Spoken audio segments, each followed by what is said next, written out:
अगर आप असल औलाद हैं, 3 के नाम बताइए, कौन से नाम नहीं बता पाए यहाँ तो आप असल औलाद नहीं है। जबान पे कंट्रोल आरोप लगाया, राजनीति आप किसके औलाद हैं? मुगल के औलाद हैं, मुगल के औलाद हैं। दोस्तों, जब टीवी पे डिबेट होता है तो बहुत सारे बातें होती है, तो सबको अपनी अपनी बात रखने का हक है, सबको अपनी अपनी बात कहने का हक है।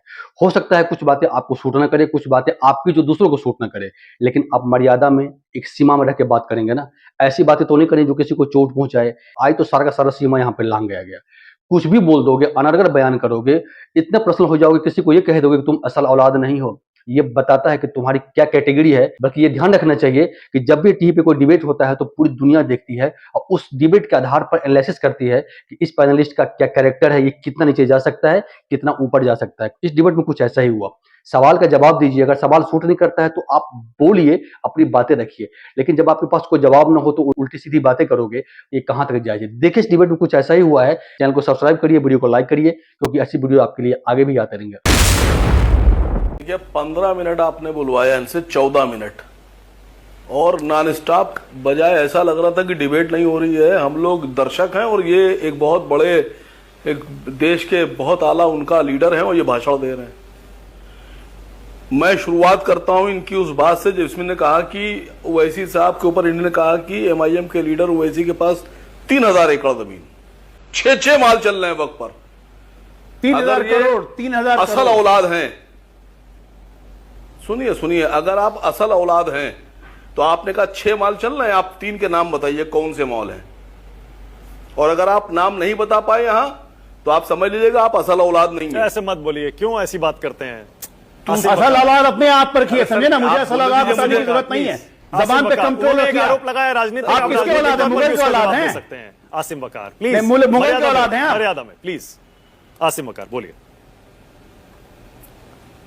सर, जो मुझे बोलना था मैंने बोल दिया और जहां तक आवाज पहुंचना थी पहुंच गई और जिसके मिर्चे लगना थी लग गई। अब आगे सुनिएगा। आप यहाँ लग गई, मुगलों के औलाद की मिर्ची लग गई है। नगाड़े बजा बजा के बता रहे हैं, मुगलों के औलाद से मुझे मिर्ची नहीं लगती है। नगाड़े बजा बजा के, अरे सुनो मेरे भाई, तुमने बोला हमने सुना, अब हम भाई कहां से हो गए भाई? आप मुगल की औलाद हैं, मैं हिंदू। मोदी जी और अमित शाह कह रहे हैं, मोदी जी और अमित शाह कह रहे हैं कि वक्फ की जमीनें सुरक्षित हाथों में चली जाएंगी, सुरक्षित रहेंगी, कोई खतरा नहीं है, बिकेगी नहीं। सरकार की खुद की अपनी जमीनें तो सुरक्षित नहीं है। अयोध्या में सेना की जमीन अडानी को बेच दी। नवी मुंबई और अटल सेतु के बीच में 5286 एकड़ जमीन 42 लाख रुपए प्रति एकड़ के हिसाब से 2200 करोड़ रुपए की अंबानी को बेच दी। जो 42 लाख रुपए एकड़ की जमीन बेची है अंबानी को, उसकी रियल कीमत ओरिजिनल मार्केट में 25 करोड़ रुपए प्रति एकड़ है। ये इतने शरीफ और ईमानदार और अच्छे और बेवकूफ लोग नहीं हैं कि ये 10 रुपए का नोट 5 रुपए में बेच डालेंगे। ये बीजेपी वाले हैं, ये 10 रुपए का नोट 100 रुपए में बेचते हैं। खाली इस बात की जांच होना चाहिए कि अंडर टेबल कितनी डील की गई है जो 42 लाख रुपए प्रति एकड़ की जमीन बेची गई है। आप हमारी जमीन बता रहे सुरक्षित है, अपनी जमीन तो आप बेचे डाल रहे हैं। मैंने 2 बातें कही, अडानी को अयोध्या में सेना की जमीन और अंबानी को 5286 एकड़ जमीन 42 लाख रुपए प्रति एकड़ के हिसाब से। अगर किसी में हिम्मत है तो मेरी इस बात को इनकार करके दिखा दे। सबको चैलेंज है, पूरे पैनल को, इंक्लूडिंग मानक गुप्ता। अपनी जमीनें तो आप बेचे डाल रहे हैं, लेकिन आप बता रहे हैं 12,000 करोड़ रुपए का फायदा। सुनिए सर, 12,000 करोड़ रुपए का वक्फ का फायदा। नीरव मोदी, मेहुल चौकसी, माल्या, न जाने कितने लोग कितने हजार करोड़ रुपए, लाख करोड़ रुपए लेकर भाग गए। किसी एक को लाइए, लेके आ रहे मेहुल चौकसी लाकर जितना पैसा वापस आए 12,000 नहीं 12,000 करोड़ हमको दे दीजिए, मुसलमानों को, बाकी आप रख लीजिए। ना रख रहे हैं मेहुल चौकसी को वापस ला रहे हैं आपके लिए, चिंता क्यों कर रहे हैं? पता नहीं है, अपडेट नहीं। मैंने ये कहा है कि अगर ये असल से हैं, अरे फिर वही बात, बीजेपी प्रवक्ता तो 3 मॉल के नाम बताएं, 3 मॉल के नाम बताएं जिस पर इन्हें इल्जाम लगाया है कि वक्फ की जमीन पर वैसी आपका चैलेंज हो गया। एक सेकेंड रुक जाइए। आसिम वकार, जैसे मैंने कहा राजनीतिक आरोप है, मैं आपसे दरखास्त कर रहा हूं, राजनीतिक जवाब दे सकते हैं, जो जवाब देना है दीजिए, मर्यादा में रह के दीजिए। एक दूसरा, आपने जो जवाब देना था दे दिया, जो कहना था क्या, रुकिए ना आप एक सेकंड, रुकिए तो सही। अब अजय आलोक ने जो कहा, प्लीज उसका भी जवाब दीजिए। आरोप लगा रहे हो, वो कह रहे हैं वक्फ की जमीन पर एक भी अस्पताल आप बता दीजिए। अब राजनीतिक आरोप हो गया है। सुनिए सुनिए, बात सुनिए। अब आप यहां बैठकर इनकार कीजिए या हाँ में हाँ मिलाइए कि हाँ ओवैसी साहब के 6 मॉल हैं वक्फ की जमीन पर, और या फिर आप ये कहिए कि झूठे हैं।